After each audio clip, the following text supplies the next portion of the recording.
Bom, agora, gente, vamos falar sobre Março Amarelo. É uma ação aí para conscientização sobre a endometriose e assim também aumentar o conhecimento sobre uma doença que afeta cerca de 200 milhões de mulheres. A Núbia vai trazer mais informações para a gente a respeito desse assunto. Confira aí.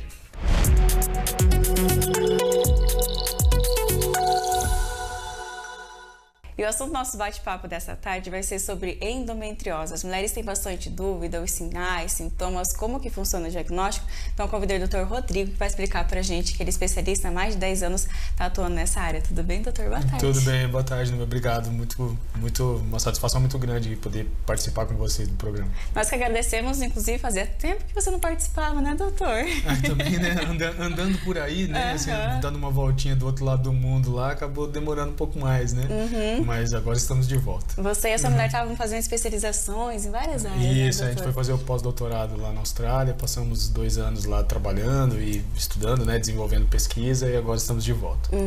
Então, doutor, pra gente iniciar, o que é a endometriose, que é tão falado ultimamente? Várias famosas também estão falando que estão passando por esse problema. Então, endometriose, às vezes é um pouquinho difícil de explicar, mas é um tipo de tecido, né? Eu tô costumando dizer agora que do mesmo jeito que a gente tem a pele, ou tem o revestimento da boca, ou tem o osso, né? A endometriose é um tipo de tecido especificamente, que acaba crescendo na região pélvica, na maioria das vezes, né? Mas pode crescer em outros lugares, até fora da pelve, né? Um lugar mais comum fora da pelve seria no diafragma, né? No músculo que a gente tem aqui da respiração. E esse é um tecido que acaba respondendo muito aos hormônios femininos, né? Então ele começa a se desenvolver muito mais depois da puberdade. E por causa dessa atividade dos hormônios femininos, ele pode se multiplicar em número e em tamanho, e essa atividade do tecido gera inflamação. E aí é uma inflamação que ela não é uma inflamação muito forte, mas ela é uma inflamação constante.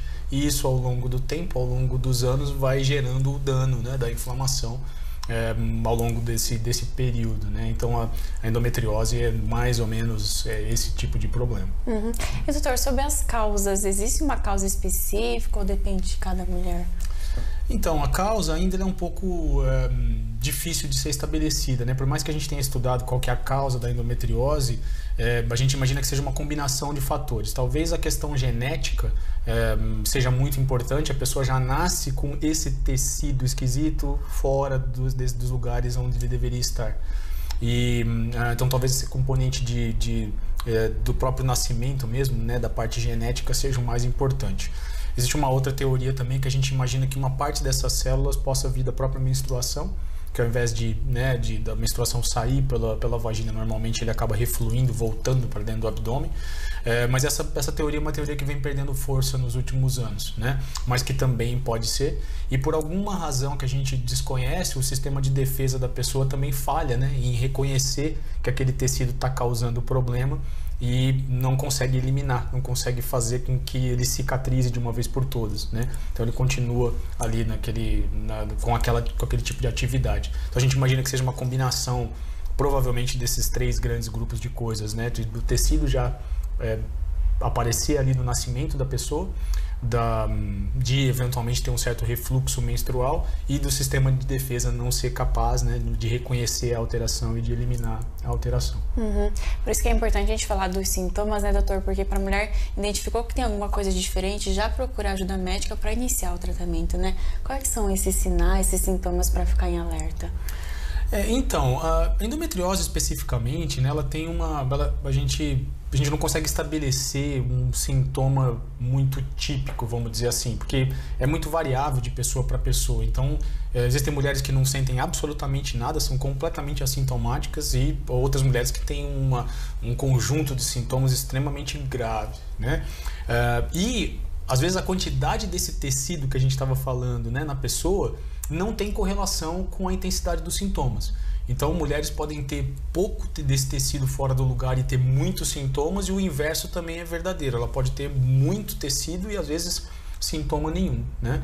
A gente não sabe, hoje em dia, qual que é o papel, né, dessa questão da endometriose assintomática. Se a mulher não tem nenhum sintoma, não tem uma repercussão com a doença, pode ser que isso não interfira na vida dela, né? Mas quando tem sintomas, aí sim, o quanto antes tratar, melhor. Se a gente for diminuir assim, né, ao mais importante, talvez a dor na menstruação seja o sintoma mais comum. Então, ter muitas cólicas durante a menstruação, de fato, não é normal.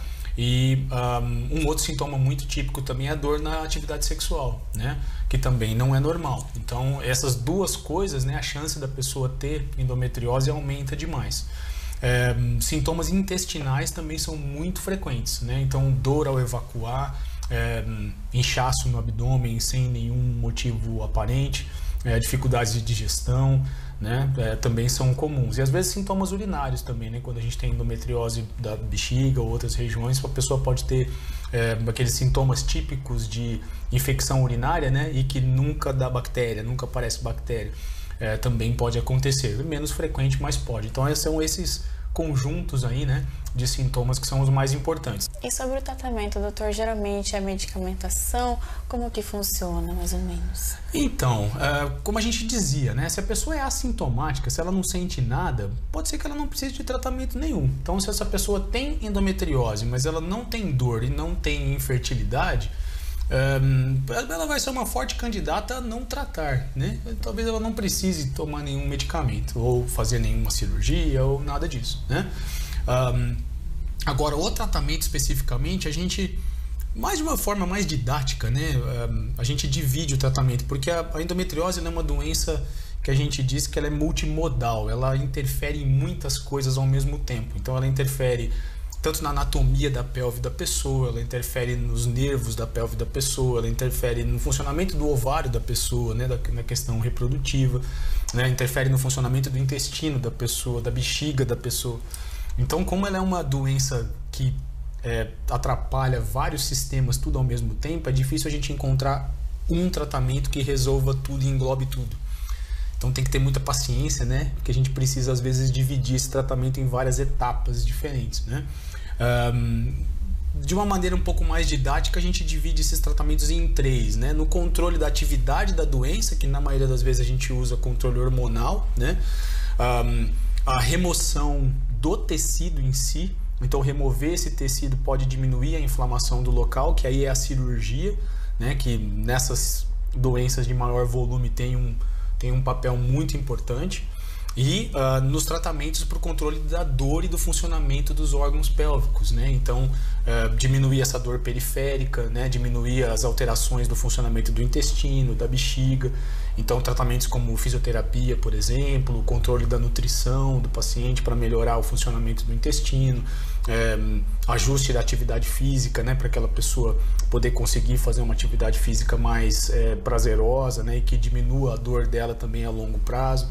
Aí todo um planejamento, né, que a gente precisa fazer. Então, endometriose tem esse inconveniente, né? Ela atrapalha muitos sistemas, então a pessoa que tem esse tipo de problema acaba enfrentando essa dificuldade de manejar essas coisas todas. Mas devagarinho, como outras doenças crônicas, né, a pessoa vai aprendendo devagarinho a ajustar isso, e a partir do momento que para de atrapalhar a qualidade de vida dela, ela consegue conviver bem, né, com o problema, de novo, né, desde que diagnosticado cedo e tratado da maneira adequada. Uhum. E esses cuidados, doutor, devem ser pro resto da vida, mesmo depois que a mulher entra, após o período da menopausa, enfim, é pro resto da vida quem tem endometriose? Então, pois é. Na verdade, esse tecido, né, apesar dele responder muito aos hormônios, ele não desaparece com a menopausa, tá? Então, existem muitos pacientes, né, que tem sintomatologia, principalmente por causa desses problemas neurológicos, né, da pelve, mesmo depois da menopausa, né? É lógico que, como a doença depende de hormônio, a expectativa é que, com a falta do hormônio ao longo do tempo, os sintomas comecem a regredir, mas não é uma regra assim absoluta, né?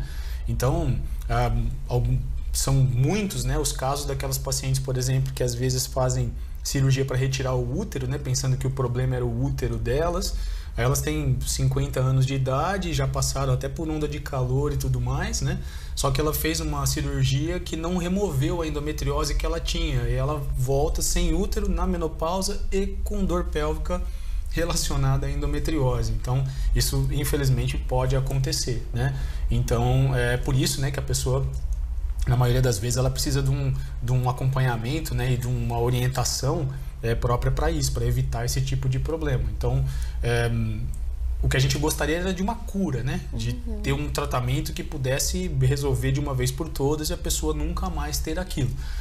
Só que a gente também não pode fugir da realidade, né, Núbia? A gente tem que entender que é um problema crônico, né? E que é controlável, a pessoa vai viver bem, mas desaparecer completamente não é também a realidade. Precisa, né, ter esse manejo, esse controle.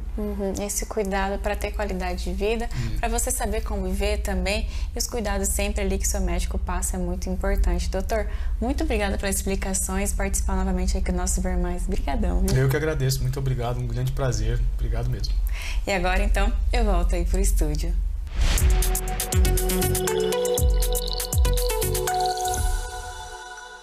Valeu, doutor Rodrigo Rocha, muito obrigado, né, por essas explicações e alerta aí para as mulheres, né, ficarem atentas aí aos sinais e procurar ajuda para realizar o diagnóstico e o tratamento também, né, como a gente fala, quanto mais cedo possível, melhor também. Gratidão, obrigado aí, Núbia.